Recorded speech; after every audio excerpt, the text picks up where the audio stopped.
चूहे से व्यापार। एक व्यक्ति जिसका नाम शंभू था, बहुत बड़ा व्यापारी बनना चाहता था, पर उसके पास पैसे नहीं थे। वो अक्सर व्यापारियों को देखता और उन जैसा बनने की कल्पना करता। एक दिन उसने दो व्यापारियों की बात सुनी। एक व्यापारी दूसरे व्यापारी से कह रहा था, व्यापार करने के लिए पैसे नहीं बल्कि लगन और चतुराई की जरूरत होती है। कोई चाहे तो वह जो कूड़े पर मरा चूहा पड़ा है उससे भी व्यापार शुरू कर सकता है। शंभू ने कूड़े पर पड़े चूहे को देखा और सोचा, लगन और चतुराई तो मुझ में है, क्यों न मैं इस मरे चूहे से ही व्यापार शुरू करूं। ये सोच उसने मरा हुआ चूहा उठा लिया। तभी एक सेठ जी अपनी बिल्ली को गोद में लिए उधर से गुजर रहे थे। शंभू के दिमाग में एक तरकीब आई।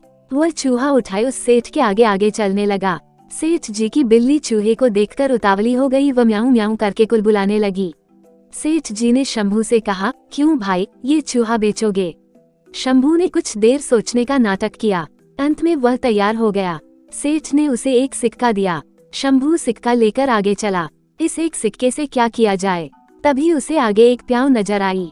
लोग पानी पीकर प्याऊ वाले को धन्यवाद देते जा रहे थे, कुछ उसे पैसे भी दे रहे थे। ये देखकर शंभू ने सोचा कि क्यों न यही काम किया जाए। शंभू ने एक घड़ा खरीदा और उसमें पानी भरकर खेतों के निकट बैठ गया। थके प्यासे किसानों ने उसका ठंडा पानी पिया। किसानों के पास देने को पैसे तो नहीं थे, पर उन्होंने शंभू को कुछ फूल दे दिए। उसका दिमाग अब और तेज चल रहा था। शंभू मटके में फूल भरकर मंदिर की ओर चला। वह मंदिर के बाहर फूल लेकर बैठ गया। मंदिर में चढ़ाने के लिए लोग पैसे देकर उससे फूल लेने लगे। शंभू की अच्छी कमाई हो गई। अब वो दोपहर को किसानों को पानी पिलाकर उनसे फूल पाता और शाम को मंदिर में बेचकर पैसे कमाता। एक दिन उसने किसी से सुना कि एक बड़ा व्यापारी अगले महीने 500 घोड़े लेकर शहर आने वाला है। उसका दिमाग दौड़ने लगा। वो घड़े में पानी व गुड़ डालकर जंगल की ओर चल दिया। वहाँ घसियारों घास काटने वाले को मुफ्त में शरबत पिलाता। घसियारे उसके बहुत आभारी हो गए। वे उसकी सेवा के बदले उसके लिए कुछ करना चाहते थे, पर शंभू उन्हें कहता, समय आएगा तो मौका दूंगा। एक दिन वो समय भी आ गया जब घोड़े का व्यापारी अपने 500 घोड़े लेकर शहर आ गया। शंभू घसियारों के पास गया और अपनी सारी जमा पूंजी देकर बोला, आज जितनी घास आपने काटी है वो मुझे बेच दो। घसियारे तुरंत मान गए। शंभू ने सारी घास ले ली। इस कारण बाजार में कोई घास नहीं लाया। व्यापारी शहर पहुंचा तो उसे घोड़ों के लिए घास नहीं मिली। केवल एक जगह घास का अंबार लगाए शंभू मिला।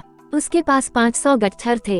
व्यापारी को घोड़ों के लिए घास की बहुत जरूरत थी। उसने शंभू से घास की कीमत पूछी। शंभू ने 1000 सिक्के मांगे। मजबूर होकर व्यापारी को घास के लिए 1000 सिक्के देने पड़े। कुछ ही दिनों बाद एक जहाज माल लेकर आया। नगर के व्यापारियों के दल के पहुंचने से पहले ही शंभू जहाज के व्यापारियों के पास पहुंच गया और उसने 1000 सिक्के अग्रिम देकर जहाज का सारा माल खरीद लिया।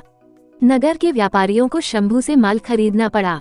शंभू ने व्यापारियों से पैसे लेकर जहाज वालों को पूरी कीमत दे दी। शहर के व्यापारियों में शंभू मशहूर हो गया। सब उसकी चतुराई के कायल हो गए। एक दिन शंभू एक व्यापारी के घर गया। ये वही व्यापारी था जिसकी बात सुनकर शंभू ने मरे चूहे से अपना कारोबार शुरू किया था। शंभू ने एक सोने का चूहा उस व्यापारी के सामने रखा और बोला, आप मेरे गुरु हैं, ये सोने का चूहा गुरु दक्षिणा के रूप में स्वीकार कीजिए। शंभू ने मरे चूहे से लेकर अब तक की सारी कहानी उसे सुना दी। व्यापारी चकित रह गया और बोला, शंभू, तुम्हारे जैसे योग्य युवक को मैं खोना नहीं चाहता। मेरी विवाह योग्य सुंदर व सुशील बेटी है। तुमसे ज्यादा योग्य मुझे उसके लिए नहीं मिल सकता। मुझे गुरु दक्षिणा के रूप में यही संबंध चाहिए। शंभू ने रिश्ता सहर्ष स्वीकार कर लिया। कहानी की शिक्षा, मेहनत, लगन और चतुराई से किसी भी कार्य में सफलता प्राप्त की जा सकती है। इसीलिए हमेशा प्रयास करते रहें, सफल होते रहें और आगे बढ़ते रहें। दोस्तों, आपको यह शिक्षाप्रद कहानी कैसी लगी? अच्छी लगी तो लाइक जरूर करें, कमेंट करें, शेयर करें और मेरे गुरुजी वॉइस चैनल को सब्सक्राइब करें। आपका बहुत बहुत धन्यवाद।